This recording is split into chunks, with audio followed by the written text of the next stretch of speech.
What's going Come on, on, Stan. everybody? Welcome back to the Fantasy Feud channel. Hi. I am Stone Darrow, followed with Mason I'm Reed Mason. and Paul Cotton. As usual, we are the few, the three, the Fantasy Feud, baby. Welcome back to the channel. If you guys The enjoyed today's few. video, like it, comment down below who you think your waiver targets of the week are going to be, and subscribe to the channel so you get more content like this each and every single week. Today we are talking Waiver Target Tuesday. We have, I believe, 7 guys that you guys should be targeting on the waivers to make a fantasy playoff push in your fantasy leagues this year. And without further ado, we are going to jump straight into things today.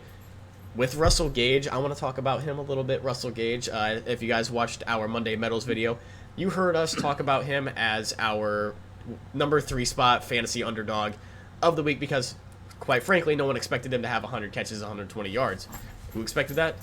Nobody, except your boy over here who picked him up in leagues where I didn't have receiver help and I needed a receiver. I looked at people on the waivers last week and I thought, Russell Gage, he's only rostered in around 25% of leagues. I'm like, okay, why not just grab him and start him? I mean, he's obviously been a pretty consistent option there for Atlanta for a while now, and well, now we're sitting here at the same. What are you laughing over there, Paul? I'm seeing you smile. What are you laughing at, huh?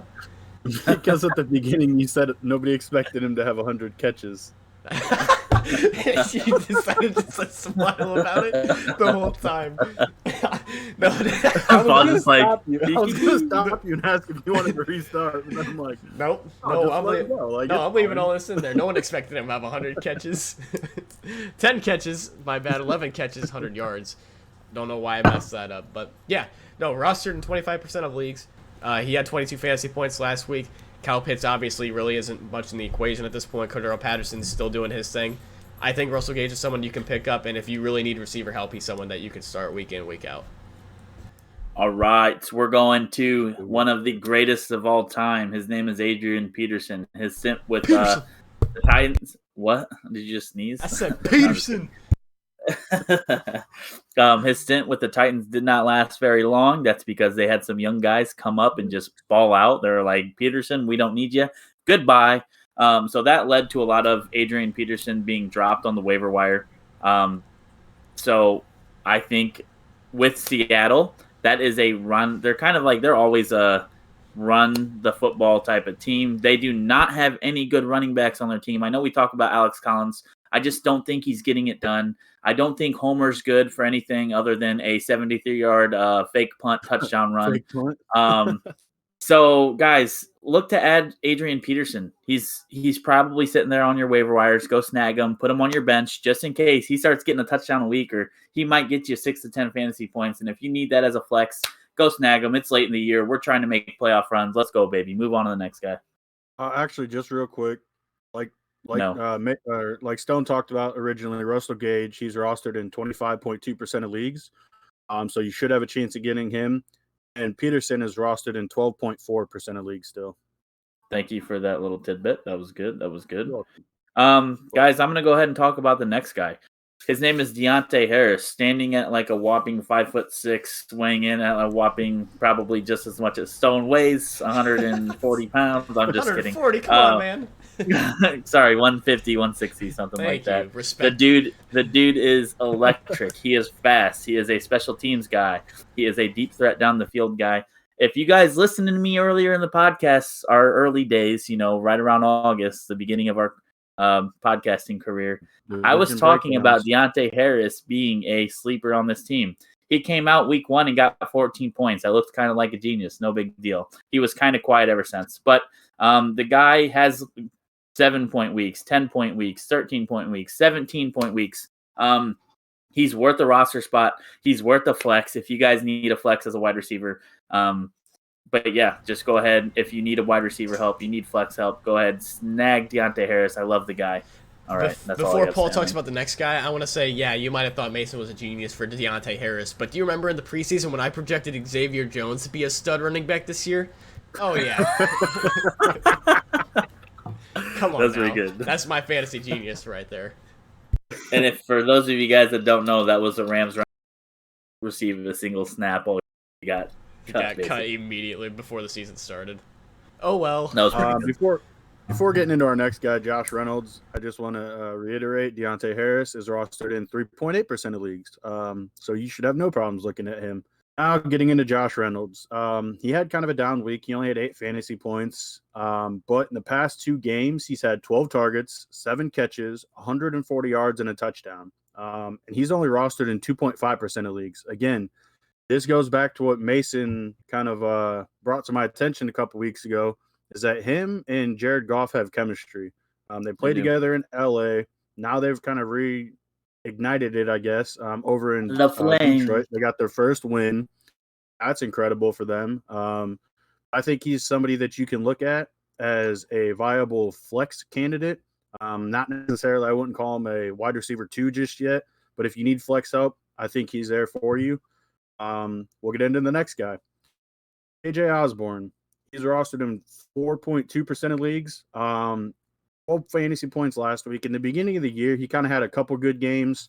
Not much since, I'd say probably about a 5 or 6 week span where he hasn't produced, I don't think, more than 10 fantasy points. But the Adam Thielen ankle injury is huge. We obviously don't know if it's going to limit him, if it's going to hold him out a couple games or not. That's to be determined. And once we get that news, we'll kind of share that as well. But for right now, I think KJ Osborne is going to slide into that number 2 slot right behind Justin Jefferson. We know that they still don't have a prominent tight end. They have Tyler Conklin. He's been doing pretty well. But I just think that this is kind of a no-brainer for offense where they love to pass the ball when obviously they don't have Dalvin Cook in there. Kirk Cousins, he just loves to sling it. And I think this could be one of those sneaky pickups that helps you kind of make a playoff run. But yeah, we'll get into the next guy. Now, the next guy, he is rivaling Donovan Peoples-Jones for having the absolute best name in the NFL. It is Lil'Jordan Humphrey, baby. Paul was telling me before this that, Paul's obviously a big Texas fan. That's why he was doing the hook 'em right there. Yep. So, big Texas alum guy. And Paul told me a cool little fact that Lil'Jordan Humphrey is actually named after Michael Jordan. So they called him Lil Jordan. I thought that was pretty cool. I didn't know that's why he was named that. So, you learn something new every day. But wanted to be a basketball player when he was young. Yeah. So he had 11 fantasy points. He's only had 8 targets, 5 receptions the last 3 games, but he's had those 2 touchdowns, and he's playing the New York Jets here next. Marquez Callaway on that offense has been kind of phased out, and Mason likes Deonte Harris for good reasons. So, we have 2 Saints receivers on here because, like always, that Saints receiver room's been a massive headache. But Lil'Jordan Humphrey actually is showing me some positive upside. I like the way he's been playing. And last I checked, he is rostered in 0% of leagues. So if you're going to go for a flyer receiver, that is a flyer receiver right there. He is not owned in any leagues. He had a pretty good game against Dallas on Thursday Night Football, and I could see him continuing to have that kind of success, honestly. I do like Lil'Jordan Humphrey. Heck yeah, love it. Yeah, I love him. Like you said, Stone, he's a Texas guy. I'm just sad that he hasn't really got much opportunity his 3 years in the league playing for the Saints. But getting into number 1, Amon-Ra St. Brown. He had 19 fantasy points. He's rostered in 6.6% of leagues, so you shouldn't have an issue. He did finally get his first touchdown of the season, which happened to be a game winner for them. The first time he's had more than 10 targets in a game as well. He had 12 and he had 10 catches. So great conversion right there. But I mean, we've seen it over the past couple weeks. He is one of the top targets for Jared Goff. Outside of week 4 and 5, where he put up 13 points, and then again in week 10, he put up another 10. Those are his only games over double-digit fantasy points. Now, that's probably not crazy. It's not something you like to see, but you're starting to see his targets increase towards the end of the year. You're starting to see that chemistry of this team really grow. I think them getting the win yesterday is really going to give them a lot of confidence. And I think Amon-Ra St. Brown is going to step up and become this team's number 1 target, even over, in my opinion, TJ Hawkinson. Very, very interesting take. I mean, I could see it. Amon-Ra St. Brown's very talented. He's a really good young receiver. They definitely got a star in Amon-Ra St. Brown in the future. And, if you look at that Lions roster, they have kind of a nice little roster building there on that offense with DeAndre Swift being young, Jamal Williams, a nice little change of pace back, even though he's kind of the same. Jared Goff. I don't know about Jared Goff. He's a game manager. They got Amon-Ra, TJ He Hawk. shows his specialties sometimes. Yes, he does. But no, Detroit. I mean, if you guys pay attention to the year, they've been in so many games. They have almost got their first win so many times this year. Not a bad football team, just bad luck, really. They are the best 1-10 kind of a bad. Best 1-10-1 team of all time. Maybe the only 1-10-1 team of all time, but they are the best for sure. But that's all we got for Waiver Target Tuesday. If you guys have any other people that you think should be picked up off the waivers this week, let us know. Tell us. Paul, what are your roster percentages here based off of what site? They are based off of ESPN.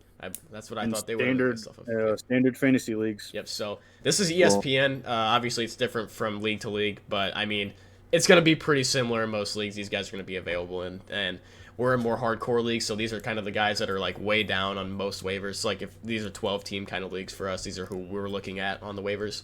But so if you guys got anybody to add that are maybe in smaller leagues, go ahead and comment those down below if we missed them for us. Like the video if you enjoyed it. Subscribe to the channel if you want to see more content like this. We push out fantasy content each and every day of the week. But I'm going to give things over to Mason, and he is going to go ahead and sign us out today. Fantasy Few out, baby. Let's go.